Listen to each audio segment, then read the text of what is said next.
Oi, gente, tudo bem? Meu nome é Lívia. Sejam bem-vindos ao meu canal Pintando Girassóis. No vídeo dessa semana, eu vou estar mostrando para vocês como que eu criei essa pintura, inspirada nas pinturas impressionistas, principalmente do Monet. E a imagem que eu peguei de referência, que eu vou acabar deixando mostrar para vocês, ela é uma foto do jardim do Monet. Bom, eu vou dar uma breve introdução de quem foi Claude Monet, porque eu sei que nem todo mundo sabe, mas ele foi um pintor muito importante para o impressionismo.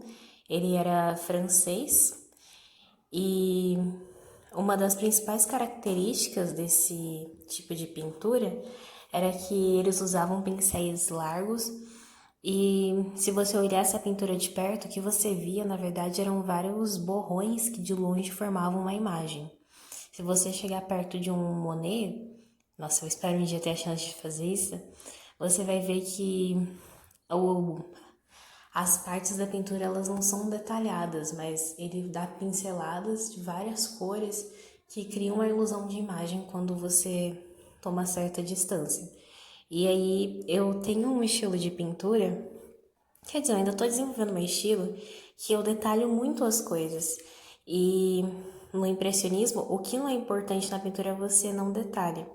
E aí eu queria fazer isso também para eu me desafiar, sabe? Para eu não ficar tão presa em fazer cada detalhezinho, tanto os do fundo quanto os que estão em primeiro plano, e ser mais livre assim na pintura. Eu decidi pegar uma foto também, em vez de uma pintura, para usar de referência, porque eu acho que pegar a foto me dá ainda mais o trabalho de decompor as formas. Porque na pintura elas já estariam simplificadas e eu só teria que reproduzir a pintura. Mas com a fotografia eu tenho que pensar em como seria a pintura disso. Eu levei mais ou menos 1 hora e meia para pintar, considerando que era um espaço pequenininho. E é bem menos tempo do que eu costumo levar para as minhas outras pinturas, justamente por causa dessa coisa de não detalhar muito.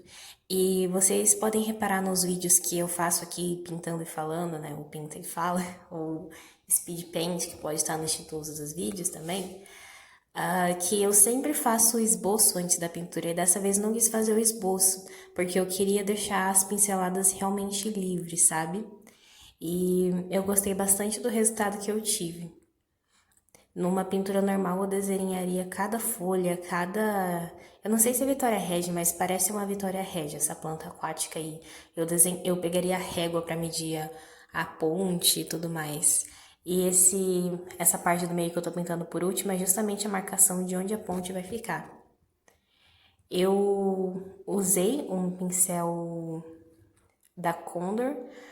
Eu esqueci a numeração dele, mas dá pra ver que ele é um pincel bem largo.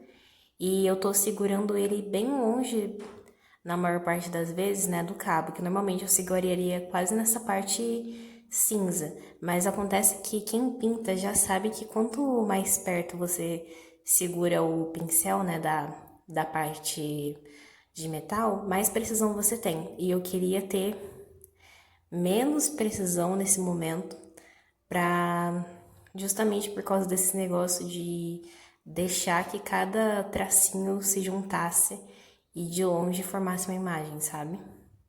Eu sugiro que, assim, se vocês querem se aprofundar em pintura ou se vocês só são curiosos mesmo, que vocês procurem mais sobre impressionismo, porque é uma técnica muito interessante de pintura. E eu também li um pouquinho antes de fazer essa pintura de quais eram as principais características, dicas para conseguir deixar mais parecida.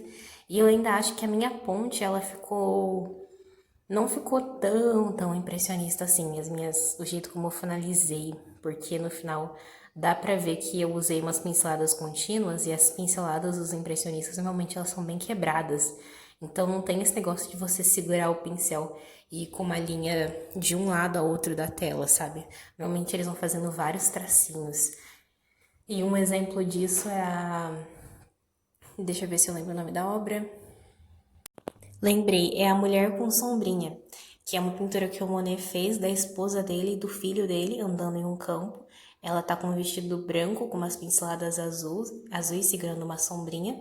E você vê que ele não pega a linha do vestido e mistura as cores, ele só vai sobrepondo os tons de azul e branco, e aí quando você olha, você tem a impressão que tá misturado, mas na verdade não tá tão misturado assim. E essa é é um dos quadros mais famosos dele, e eu acho que também é um dos mais bonitos. Agora, uma outra curiosidade do impressionismo que eu quero trazer para vocês é que quando ele surgiu, assim como todo o movimento artístico, ele foi duramente criticado pelos críticos de arte da época, que diziam que aquilo não era pintura de verdade e que um crítico disse que aquilo que ele estava vendo na obra do Monet, ele era só uma impressão de pintura, não era uma pintura de verdade. E aí que veio o nome do movimento, junto com um quadro que o crítico deu a sua opinião, que o nome do quadro é Impressão ao Sol Nascente. E aí eles gostaram e eles aderiram a esse nome, e por muito tempo eles tiveram que criar os próprios salões de exposições, que eram tipo galerias de arte onde eles iriam expor os quadros, porque as galerias tradicionais de Paris e da Europa não aceitavam eles, os impressionistas. E aí foi um grande caminho até eles chegarem ao patamar que eles têm hoje, que a gente olha e a gente fala, nossa, que coisa maravilhosa. É interessante pensar que quando uma nova coisa na arte surge, ela sempre é duramente criticada, até que depois de algum tempo ela vem sendo aceita pelo público e depois ela é cultuada. E quando a pop art surgiu, ela também era criticada. E hoje a gente vê arte contemporânea que as pessoas olham e falam assim: ai, mas isso não é arte de verdade, mas isso até meu sobrinho de 6 anos faria. Mas no futuro eles provavelmente vão olhar para essa arte de hoje do mesmo jeito que a gente olha para os impressionistas, com admiração. E sim, eu sei que isso parece estranho, mas o que eu mais gosto na arte é isso, sabe? Como que as coisas mudam.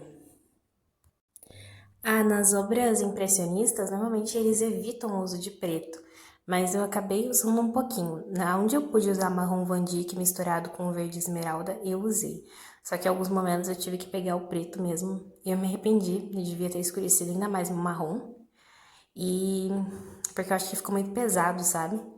Mas pra primeira vez tá bom. Aí eu fiz o reflexo da ponte da água, e eu usei o branco titânio puro para fazer os efeitos de iluminação.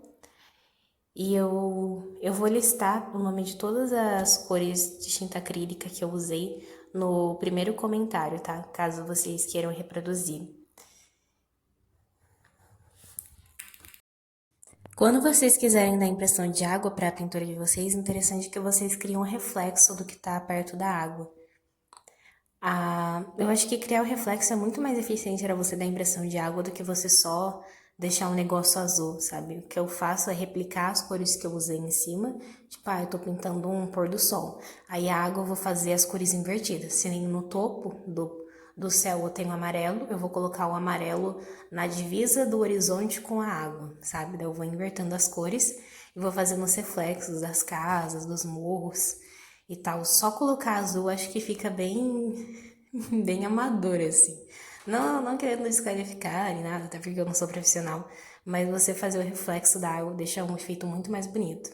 Aí eu tô fazendo as plantinhas, né, aquáticas, e depois eu vou colocar um ponto de iluminação branco nelas.